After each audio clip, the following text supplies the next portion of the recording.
আজকে আগস্ট মাসের 5 তারিখ, অন্নপূর্ণা ভাণ্ডারের টাকা 1 তারিখেও ঢুকেনি, 3 তারিখেও ঢুকেনি, আজকে 5 তারিখ, আজকে 5 তারিখেও ঢুকেনি, আর ঢুকবে না। 7 তারিখেও ঢুকবে না, 15 তারিখেও ঢুকবে না, 30 তারিখেও ঢুকবে না হয়তো।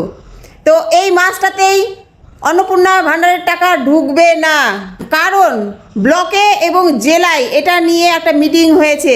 সেটা থেকে জানা যাচ্ছে যে অন্নপূর্ণা ভাণ্ডারের টাকা এই মাসে ঢুকবেই না। ভেরিফিকেশন পর্ব নাকি এখনও চালু আছে, ভেরিফিকেশন হয়নি বলে অন্নপূর্ণা ভাণ্ডারের টাকা দেওয়া হবে না, এই মাসে দেওয়া হবে না। কথা হচ্ছে অন্নপূর্ণা ভাণ্ডারের টাকা জনগণ তো বলিনি যে আমাদেরকে অন্নপূর্ণা ভাণ্ডারের টাকা 3000 টাকাই লাগবে। জনগণ তো এটাতেই খুশি ছিল, 1500 টাকায় লক্ষ্মী ভাণ্ডারে খুশি ছিল। সেই লক্ষ্মী ভাণ্ডারের টাকাটা প্রতি মাসে দিয়ে দিলেই তো হতো। এদিকে ভেরিফিকেশন পর্ব চলতেই থাকতো বছরের পর বছর, আর আমাদের লক্ষ্মীর ভাণ্ডারে 1500 টাকা দিতেই থাকতো, খুশি থাকতাম তো আমরা। অনেকে আবার কমেন্ট করছে যে ফ্রির টাকা, এত আবার হইচই কিসের, এত আবার কথা কিসের?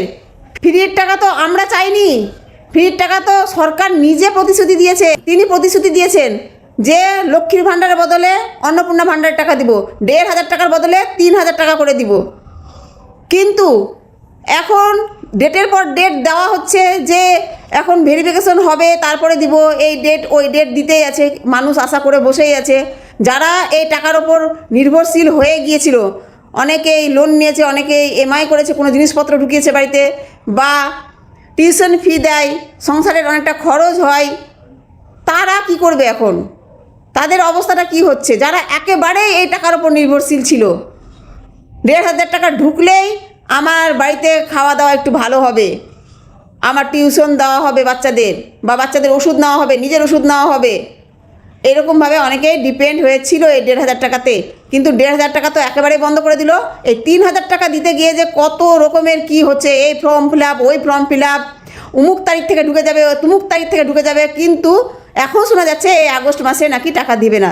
ভেরিফিকেশনের নামে এত যে 9-6 কথাবার্তা, মানুষ বুঝতে পারছে যে টাকার দেওয়ার থাকলে ঠিকই দিত। ভেরিফিকেশন চলতে থাকুক না, এদিকে যাদের যাদের ভেরিফিকেশন হয়ে গেছে তাদের টাকা দিতে থাকুক, পরের মাসে যাদের ভেরিফিকেশন হবে তাদেরকে 2 মাসের একসাথে টাকা দিয়ে দিলে তো হয়। এইভাবে মানুষকে হয়রানি করা মানে মুখ্যমন্ত্রীর ওপরে যে আস্থা ছিল সেই আস্থাটা নষ্ট হয়ে যাচ্ছে, আর মুখ্যমন্ত্রীর ওপর আস্থা থাকবে না।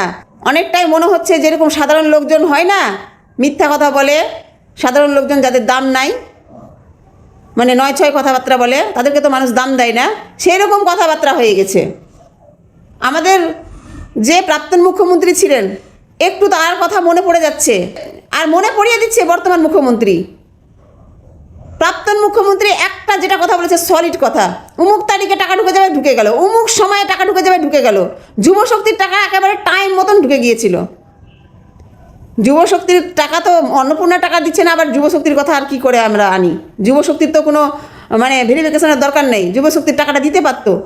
যুবশক্তি তো না, যুবসাথী, এখন যুবশক্তি হয়েছে, তো দিতে পারতো, কিন্তু দিচ্ছে না। আসলে হয়তো দেওয়ার ইচ্ছা নাই, মনে হচ্ছে নাই।